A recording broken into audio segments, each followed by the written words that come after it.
Perkenalkan, aku Cinta Jenny dan kali ini aku mau bahas salah satu kasus yang sempat viral dan cukup serius di Indonesia, yaitu pelanggaran etika bisnis dalam industri kosmetik, khususnya kasus produk kosmetik ilegal yang melibatkan brand populer seperti MS Glow dan PS Glow. Nah, kasus ini bukan cuma tentang merek, namun juga hak konsumen yang dilanggar, mulai dari keamanan hingga kejujuran informasi. Dan buat kita yang hidup di era digital seperti ini penting banget karena banyak dari kita membeli produk hanya lewat iklan online tanpa tahu apakah produk tersebut aman atau tidak. Nah, secara fakta, kasus ini terjadi pada tahun 2022 dan 2023. Badan Pengawas Obat dan Makanan (BPOM) menemukan ratusan produk kosmetik ilegal yang beredar di pasaran, termasuk yang diklaim sebagai aman, halal, dan sudah BPOM padahal belum terdaftar. Nah, beberapa produk tersebut dari brand PS Glow sempat disorot karena tidak memiliki izin edar kosmetik sejenis yang bahkan ditemukan mengandung bahan berbahaya seperti merkuri dan hidrokuinon. Dampaknya, banyak sekali konsumen mengalami iritasi kulit, luka bakar ringan, bahkan gangguan jangka panjang. Di sisi lain, MS Glow juga terlibat sengketa hukum dengan PS Glow terkait hak merek dagang yang memperlihatkan betapa kacaunya praktik bisnis ketika etika tidak dijaga. Dari kasus ini, jelas sekali ada pelanggaran terhadap beberapa hak dasar konsumen. Yang pertama adalah hak atas keamanan produk, karena produk yang beredar tidak melalui uji BPOM. Kemudian hak atas informasi yang benar, karena label dan promosi menyesatkan dengan klaim aman padahal belum terbukti. Kemudian ada hak untuk didengar dan mendapatkan ganti rugi karena banyak korban yang tidak tahu harus lapor kemana.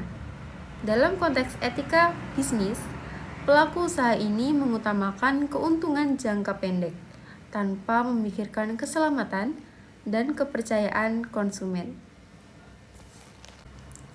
Dampak kasus ini cukup besar. Dari sisi kesehatan, banyak konsumen yang kulitnya rusak permanen. Dari sisi ekonomi, uang mereka hilang dan sia-sia karena produk palsu atau ilegal.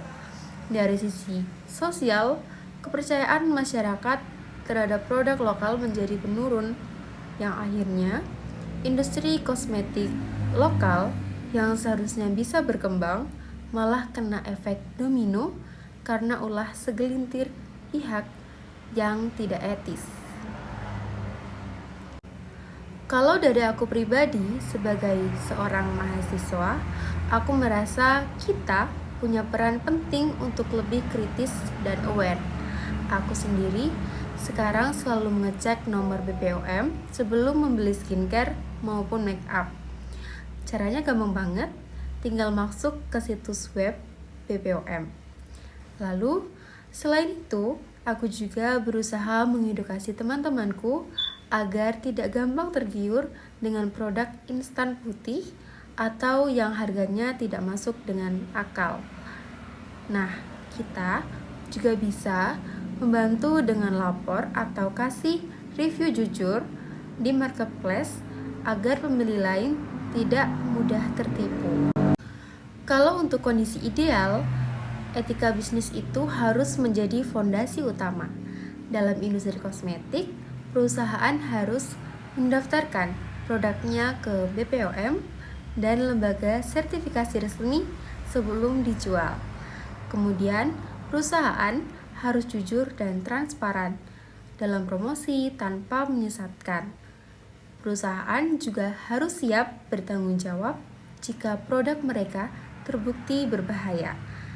Jadi, bukan cuma sekedar jualan, tapi juga peduli dengan kesehatan dan kepercayaan konsumen.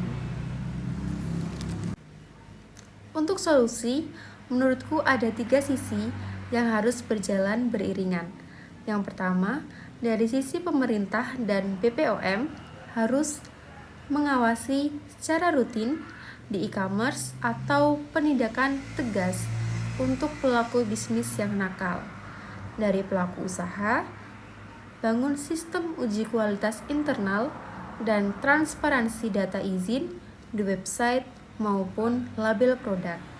Kemudian, dari masyarakat, jadilah pembeli yang cerdas, cek legalitas produk, dan jangan cuma ikut tren atau FOMO. Jadi, kalau 3 sisi ini bisa saling dukung, pelanggaran seperti ini bisa ditekan. Jadi, menurutku, being Gen Z means kita bukan cuman konsumen yang konsumtif, namun juga konsumen yang kritis. Etika bisnis itu bukan cuman untuk perusahaan, namun juga untuk kita semua. Karena jika kita pintar milih dan berani speak up, perusahaan pasti mikir 2 kali untuk berbuat curang. Etika bisnis yang baik harus menjamin hak konsumen, karena di dunia sekarang, kepercayaan itu jauh lebih baik, jauh lebih mahal daripada sekedar keuntungan. Sekian dari aku, terima kasih.